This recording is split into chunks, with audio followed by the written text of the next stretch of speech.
Okay guys, నేను ఈరోజు DWSIM installation చూపెడుతున్నాను and దానికోసం బేసిక్స్ అండ్ దానివల్ల వచ్చే అడ్వాంటేజెస్ అన్నీ మీకు చెప్దాం అనుకుంటున్నాను. సో ఫస్ట్ మనం అందరం గూగుల్ క్రోమ్ ఓపెన్ చేద్దాం. అందులో వెళ్ళిన తర్వాత DWSIM అని టైప్ చేయండి. DWSIM download.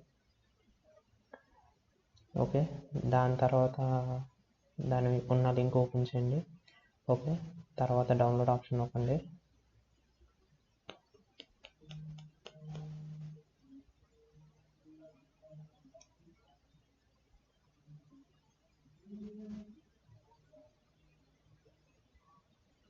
సో ఆటోమేటిక్గా ఫైల్ అనేది డౌన్లోడ్ అవుతుంది. సో డౌన్లోడ్ అయిన తర్వాత డౌన్లోడ్స్కి వెళ్ళండి. ఓకే, ఇప్పుడు సెటప్ పెడదాం.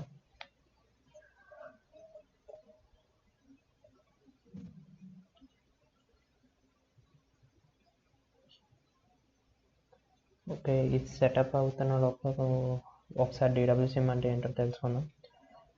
యాక్చువల్లీ DWSIM అనేది దేనికి వాడతారంటే సిమ్యులేషన్ చేయడానికి వాడతారు. సో మనకి చాలా టైప్స్ ఆఫ్ సిమ్యులేషన్ యాప్స్ ఉన్నాయి. అందులో ఒకటి DWSIM, ఆస్పిన్, హైసెస్, ప్రో2, ఫోర్ట్రాన్ ఇలాంటి డిఫరెంట్ టైప్స్ ఉన్నాయి. ఇందులో ఏదైనా ఫ్రీగా లభించేది ఉందంటే అది DWSIM. సో DWSIM వల్ల అడ్వాంటేజ్ ఏంటంటే, ఇప్పుడు సపోజ్ మనం DWSIM అనేది ఇన్స్టాల్ చేసామనుకోండి, యాక్చువల్లీ PMS అంటే ప్రాసెస్ మోడలింగ్ అండ్ సిమ్యులేషన్ అయిన వాళ్ళందరికీ ఇది బాగా తెలుస్తుంది దీని గురించి.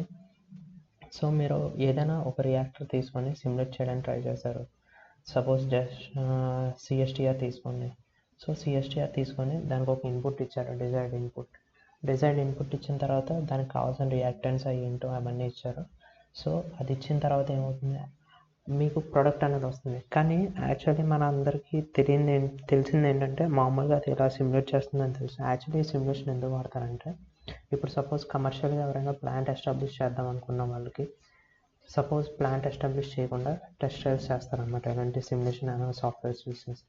ఎందుకంటే ఇప్పుడు ఒకవేళ వాళ్ళు తెలియకుండా R&D అయిన తర్వాత, దట్ మీన్స్ ఇప్పుడు ల్యాబొరేటరీ వర్క్ అయిన తర్వాత ఒక జస్ట్ లైక్ ఒక డ్రగ్ తీసుకొని ప్రొడ్యూస్ చేద్దామని అనుకున్నారు. ఓకే, ఇప్పుడు డ్రగ్ ప్రొడ్యూస్ చేసిన తర్వాత ఏమవుతుంది, డ్రగ్ ప్రొడక్షన్ అవుతుంది. సో ల్యాబొరేటరీ స్కేల్లో దాన్ని ఇప్పుడు కమర్షియల్ ప్లాంట్కి అప్లై చేయాలంటే, కమర్షియల్ స్కేల్కి తీసుకురావాలంటే, సో ఇప్పుడు తీసుకునే ల్యాబొరేటరీ ఎక్విప్మెంట్స్ అన్ని ఏ సైజ్లో ఉంటాయి, చాలా చిన్న సైజెస్లో, నథింగ్ లైక్ గ్లాస్ బేకర్స్ అలాంటివి ఉంటాయి. బట్ కానీ కమర్షియల్ ప్లాంట్లో మనం అలాంటి బేకర్స్ యూజ్ చేయలేం కాబట్టి, సో మనం different types of reactors construct చేసుకోవాలి. సో యాక్చువల్లీ ఏమవుతుంది, ఇప్పుడు సపోజ్ ల్యాబొరేటరీ స్కేల్లో సక్సెస్ అయ్యింది, దాన్ని పైలట్ ప్లాంట్ ట్రయల్స్కి పంపిస్తారు. ఆ పైలట్ ప్లాంట్ ట్రయల్స్లో సక్సెస్ అయితేనే దాన్ని తర్వాత కమర్షియల్ ప్లాంట్కి అప్లై చేస్తారు. సో ఈ మధ్యలో మనం ఏం చేయొచ్చు అంటే, DWSIM ఎలాంటి సిమ్యులేషన్ యాప్స్ యూజ్ చేసి, సో మనం అది సక్సెస్ అవుతుందో లేదో టెస్ట్ ట్రై చేసుకోవచ్చు. సో ఫస్ట్ ఇన్స్టాలేషన్ చూద్దాం, తర్వాత దీని గురించి క్లారిటీగా చెప్తాను అందరికీ. యాక్చువల్గా ఇక్కడ DWSIM, PIMSET ఇవన్నీ ఉన్నాయి. ఓన్లీ DWSIM ఇన్స్టాల్ చేసుకోండి.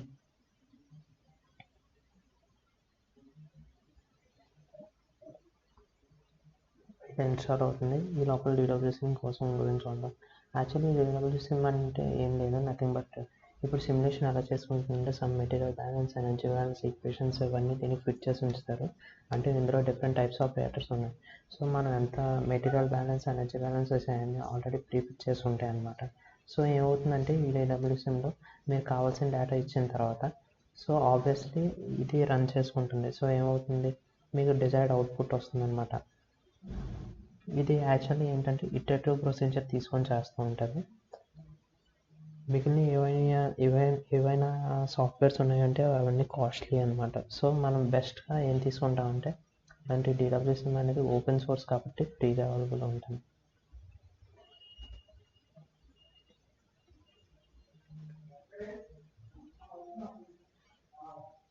సో DWSIM ఇన్స్టాల్ అయింది.